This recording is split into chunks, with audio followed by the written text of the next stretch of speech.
For the last decade, Manchester United has been a club addicted to noise, big personalities, viral press conferences, and tactical revolutions that vanished as quickly as they arrived. But while the football world looked for the next loud savior, they missed the answer that had been sitting quietly in the archives of Old Trafford all along. The solution wasn't a new invention, it was a return to factory settings. December 2014, Sir Alex Ferguson made a statement that shocked English football. Michael Carrick is the best English player in the game. Not Steven Gerrard, not Frank Lampard, not Wayne Rooney, Michael Carrick. At the time, people laughed, pundits dismissed it, fans questioned Ferguson's judgment. But Ferguson wasn't wrong, he never was. Because what he saw in Michael Carrick wasn't just a footballer, it was a blueprint, a philosophy, a system that could outlast any individual player. And now, over a decade later, Manchester United are learning that lesson the hard way. Because the manager who's quietly stabilizing the club, who's fixing the chaos, who's restoring order to Old Trafford, is the same Michael Carrick that Ferguson praised all those years ago. This isn't coincidence, this is vindication. By the end of this video, you'll understand exactly why Ferguson was right. You'll see the tactical genius that everyone missed. You'll learn the system that's being restored, and you'll discover why the loudest solutions are almost never the right ones. But first, subscribe to Cyberboot right now, because we're about to spend the next few minutes breaking down one of the most fascinating managerial stories in modern football. And trust me, this goes far deeper than you think. Let's expose why Sir Alex Ferguson was right about Michael Carrick. Before we talk about the manager, we need to understand the player, because Michael Carrick, the manager, is simply an extension of Michael Carrick, the footballer. And to understand that, we need to go back to the summer of 2006. Manchester United had just lost Roy Keane, the captain, the heartbeat, the warrior who defined the club's identity for over a decade. Replacing him was always going to be impossible. But Ferguson didn't try to replace Keane with another warrior. He replaced him with something entirely different. A thinker. Michael Carrick arrived from Tottenham Hotspur in 2006, and the reaction from fans and media was mixed at best. He was soft, he didn't tackle enough, he didn't scream at teammates, he didn't dominate physically. Everything Keane was, Carrick wasn't. But Ferguson saw something nobody else did: cognitive processing speed. The ability to read the game 2 seconds ahead of everyone else. The ability to position himself so perfectly that he rarely needed to make a tackle. The ability to control tempo without ever raising his voice. And over the next 12 years, Michael Carrick proved Ferguson absolutely right. 464 appearances for Manchester United, 5 Premier League titles, 1 Champions League in 2008, 1 FA Cup, 2 League Cups. But the numbers don't tell the full story, because Carrick's role wasn't about goals or assists or flashy moments. It was about geometry. While Paul Scholes provided the Hollywood passes, Carrick provided the structure, the spacing, the foundation. His interception numbers were elite. His pass completion rates consistently hovered above 85 to 88%. And most importantly, he allowed United's attackers, Cristiano Ronaldo, Wayne Rooney, Carlos Tevez, to take risks, because they knew the space behind them was secured. Ferguson's praise of Carrick wasn't about his physical ability to tackle, it was about his mental ability to avoid having to tackle by reading the game before it happened. This is the player Michael Carrick was, and this is exactly the manager he's become. Now, let's talk about what happened after Ferguson left. Because to understand why Carrick's return matters, you need to understand the chaos that defined Manchester United post-2013. David Moyes arrived promising continuity. He lasted less than a season. Louis van Gaal arrived with a tactical revolution. The philosophy, the possession-based football, the strict rules about everything from meal times to training schedules. And United became boring, predictable, sterile. Jose Mourinho arrived with trophies and chaos. He won the Europa League, he won the League Cup. But he also created division, toxicity, and ultimately collapsed spectacularly. Ole Gunnar Solskjaer arrived with nostalgia and vibes. The United way. The counter-attacking football that occasionally looked brilliant and often looked clueless. Ralf Rangnick arrived as the professor. Gegenpressing, high-intensity, modern football. And the players ignored him completely. Erik ten Hag arrived with Ajax credentials and a promise to restore standards. And for a moment, it looked like he might. But then came the tactical experiments, the complex systems, the constant changes.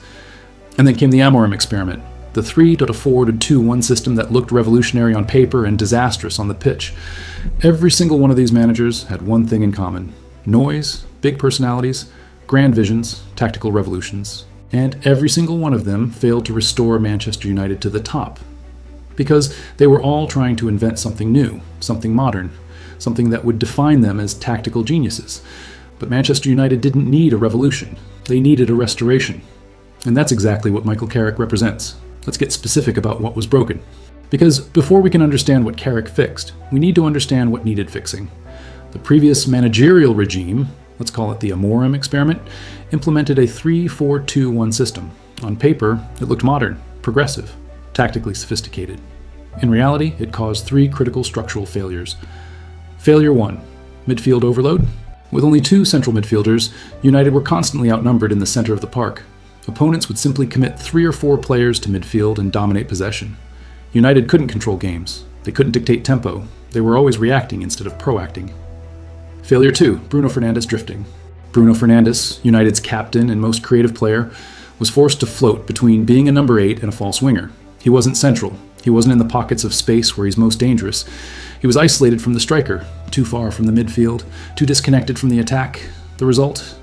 United's most important creative outlet was being wasted. Failure 3, wing-back disconnect. The wing-backs were caught in tactical no man's land. Were they defenders? Were they wingers? They were supposed to press high when United had the ball and track back when they didn't. But in practice, this left massive spaces in transition. When United lost possession, the wing-backs were too high. When United attacked, they were too deep. The system created confusion, hesitation, chaos. And the result was predictable. United looked disjointed, disorganized, and easy to play against. Now let me ask you, have you ever seen a team completely transformed just by changing formation? Or do you think it's more about the players buying into the system?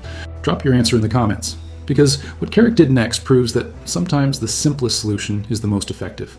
But here's the twist that changes everything about this story. Michael Carrick didn't invent a new system to fix United's problems.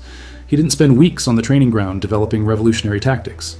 He didn't bring in sports scientists or data analysts or tactical consultants. He did something far simpler and far more effective. He pressed reset. He went back to the factory settings.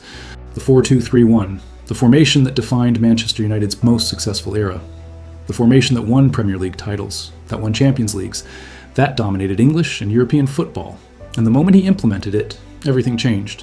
Because the problem was never that United didn't have talented players. The problem was that those talented players were being asked to operate in a system that didn't fit them. Carrick didn't try to change the players. He changed the environment to suit the players, and that's the genius nobody saw coming. Let's break down exactly what the 4-2-3-1 fixes, because this isn't just a formation change. This is a spacing correction, a structural reset that solves every single problem the previous system created. The double pivot, Casemiro and casemiro.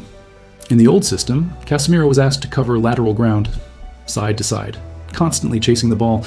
It exhausted him. It exposed him. It made him look slow and ineffective. In Carrick's system, Casemiro is anchored centrally. His job is simple: screen the defense, win aerial duels, stay disciplined. No more chasing the ball all over the pitch, no more being caught out of position. And because Casemiro stays deep, casemiro has complete freedom. Manu is tasked with ball progression, carrying the ball vertically, linking defense to attack. And he can do this without fear because he knows Casemiro is always behind him, always covering, always securing the space. This is the perfect partnership. One stays, one goes. Simple, effective, proven. Bruno Fernandes as the true number 10. This is where the system becomes genuinely brilliant. By fixing Bruno Fernandes centrally behind the striker, he becomes the reference point, the trigger. When Bruno receives the ball facing forward, it triggers automatic runs from the wingers. Patrick Dorgu cuts inside from the left. Amad Diallo attacks from the right.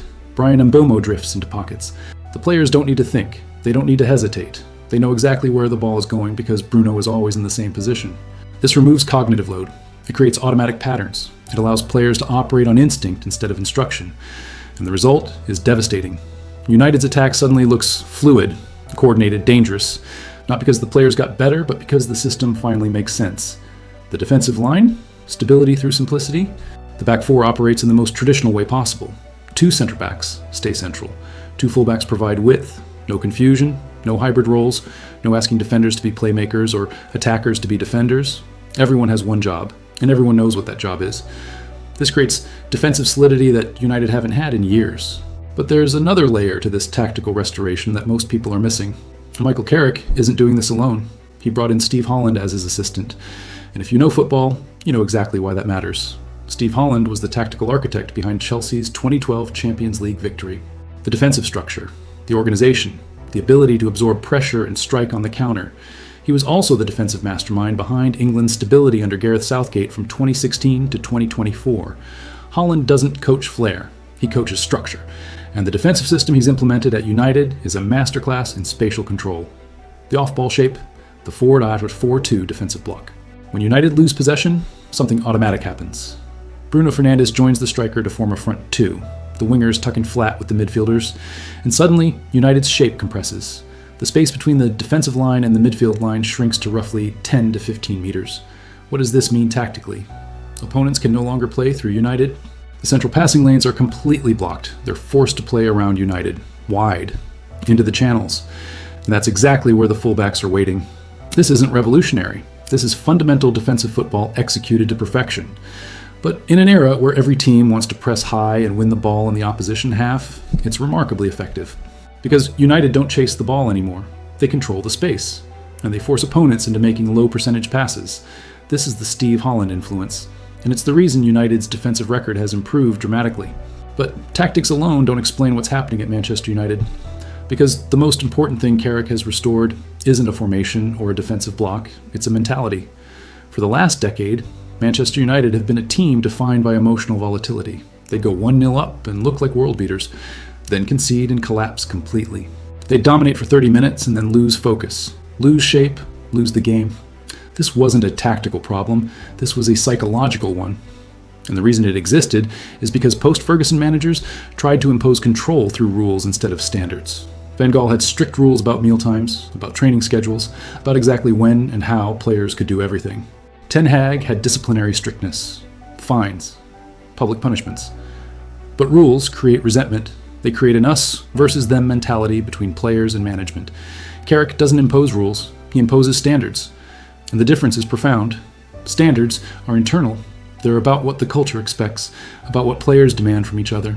When a player doesn't meet the standard, it's not the manager who punishes them, it's their teammates who hold them accountable. This is how Ferguson ran United. And it's how Carrick is restoring that culture. The Iceman persona that defined Carrick as a player now defines him as a manager. Calm, composed, unemotional in moments of chaos, and that demeanor transfers to the team. United don't panic anymore. They don't collapse after conceding. They stay disciplined, they stick to the plan. This is the factory settings. This is the Ferguson operating system being rebooted, and it's working. Now, some of you might be thinking, this all sounds great in theory, but can Carrick actually deliver? Fair question. But we already have the answer. Because this isn't Michael Carrick's first time managing Manchester United. In November and December 2021, after Ole Gunnar Solskjaer was sacked, Carrick took over as caretaker manager. The team was in crisis. Morale was shattered. Confidence was gone. And in 3 matches, Carrick proved exactly what he's proving now. Against Villarreal in the Champions League, United won 2-0 away. They secured qualification to the knockout stages. Against Chelsea, the reigning European champions, United drew 1-1 at Stamford Bridge. Against Arsenal at Old Trafford, United won 3-2. Win rate 66.6%, undefeated. But the results are only part of the story. Because in those 3 games, Carrick did exactly what he's doing now. He dropped superstars who weren't working structurally. He solidified the midfield. He simplified the attack. He outmaneuvered elite coaches like Unai Emery and Mikel Arteta with tactical clarity and structural discipline. And then he walked away on his own terms, preserving his status, proving his point. This isn't a manager learning on the job. This is a manager who's already proven he can do this at the highest level, and now he's doing it again. So here's the final answer to the question. Why was Sir Alex Ferguson right about Michael Carrick? Because Ferguson saw what nobody else could see. He saw a player whose genius was in his simplicity, whose greatness was in his consistency, whose impact was in his intelligence rather than his athleticism. And now, as a manager, Carrick represents the exact same principles. He's not trying to be the loudest voice in the room. He's not trying to invent revolutionary tactics. He's not trying to build a legacy through complexity. He's restoring the factory settings. The 4-2-3-1 that won championships. The defensive block that controls space. The psychological standards that create resilient teams. He's reminding Manchester United what they used to be. Not building something new, but restoring something proven. And in a football world obsessed with noise, with viral moments, with tactical revolutions that disappear overnight, Michael Carrick is the antidote. Stability over chaos. Logic over emotion. Standards over rules. Ferguson was right. He always was. And Manchester United are finally learning that the answer was never out there. It was always right there, sitting quietly, waiting to be remembered. Now I want to hear from you. Do you think Michael Carrick should get the Manchester United job permanently? Or is he just another short-term fix? And here's the bigger question. Is simplicity actually the future of football? Or do teams need constant tactical evolution to stay competitive? Drop your honest opinion in the comments right now. Let's debate this properly. If this breakdown changed how you see Michael Carrick and Manchester United's tactical restoration, subscribe to Cyberboot immediately and turn on that notification bell. We don't just react to matches here. We analyze the systems, the philosophies, and the managers that actually shape football. Hit that like button if you finally understand why Ferguson called Carrick the best English player in the game. Share this with anyone who still thinks United need a big-name manager to succeed. And remember, the loudest solutions are almost never the right ones. This is Cyberboot. See you in the next one.